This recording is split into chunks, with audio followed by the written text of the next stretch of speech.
Então tem situações que você não pode representar a tua informação usando só um número. Por exemplo, eu quero mostrar a evolução do preço de uma mercadoria ao longo do tempo. Poxa, são duas informações.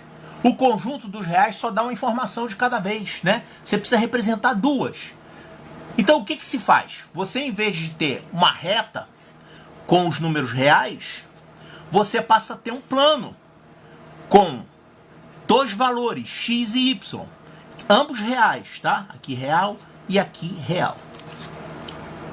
Tem situações que isso aqui não precisa ser número real, tá? Por exemplo, você pode querer representar aqui no x os nomes de pessoas. Pessoas. Juquinha, Joãozinho, etc. São pessoas. Em vez de ser reais, é um conjunto de pessoas. E aqui, esse y pode ser a idade dessas pessoas. Aí você pode usar os inteiros aqui. Então você tem x e y, só que não são reais, né? Real, real. Seria um conjunto de pessoas e um conjunto natural, que são os números naturais que representam a idade. Mas, no caso geral, você quando vai representar duas grandezas simultâneas, você vai representar grandezas reais. Por exemplo, eu quero mostrar o preço de uma mercadoria aqui, em função do tempo aqui. Bom, para isso nós usamos o sistema de eixos XY, ou o sistema de eixos cartesianos, está aqui, ó, o sistema cartesiano, ou plano cartesiano. Esse sistema foi inventado por um filósofo francês. Filósofo porque antigamente filósofo e matemático era a mesma coisa, tá? Todo filósofo era matemático e todo matemático era filósofo. Então era difícil você falar, fulano é matemático. Não, fulano é filósofo. Claro que ele sabe matemática, né?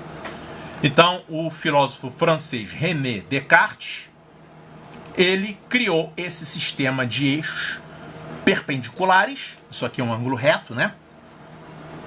X e Y, você coloca o X, é de praxe você representar aqui, chamar de X, essa grandeza que você coloca na horizontal. Por exemplo, esse X pode ser aqui o tempo.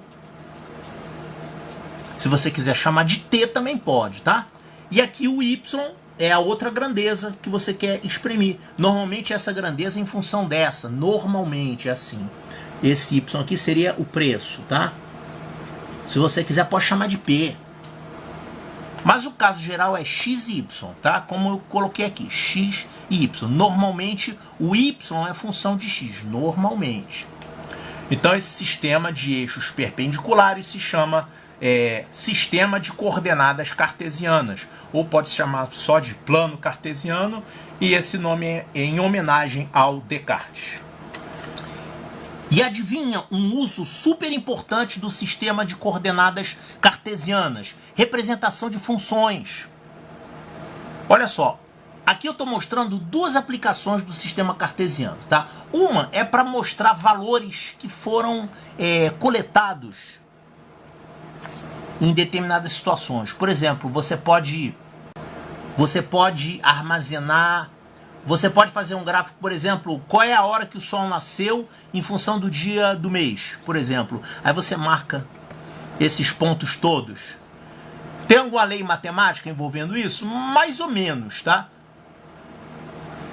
Tem certas situações que não tem uma fórmula matemática, mas você pode aproximar.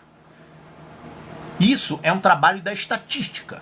A estatística é uma ciência que tenta observar eventos e tentar colocar uma fórmula para que esses eventos estejam obedecendo. Muitas vezes dá para fazer isso, muitas vezes não dá. Aqui, por exemplo, ele tentou colocar uma reta, uma função, uma fórmula matemática para representar a relação entre essas duas grandezas aqui.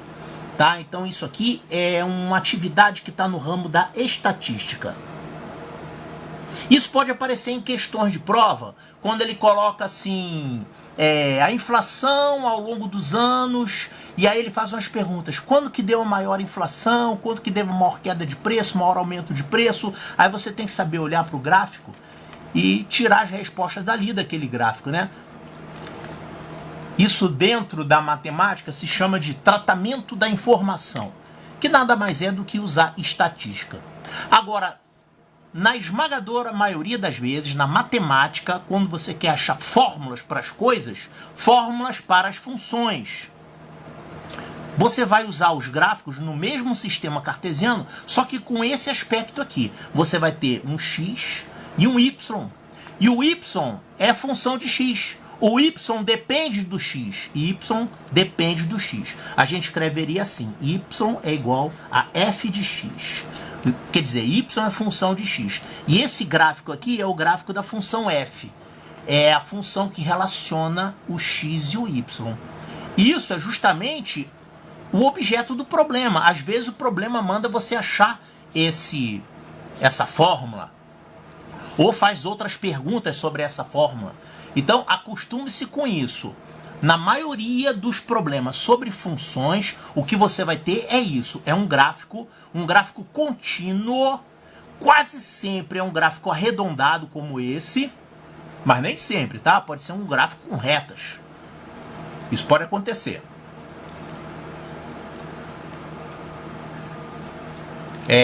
Tem funções que são retas, tem funções que são parábolas, tem funções que são cúbicas. Cúbicas é uma função de terceiro grau.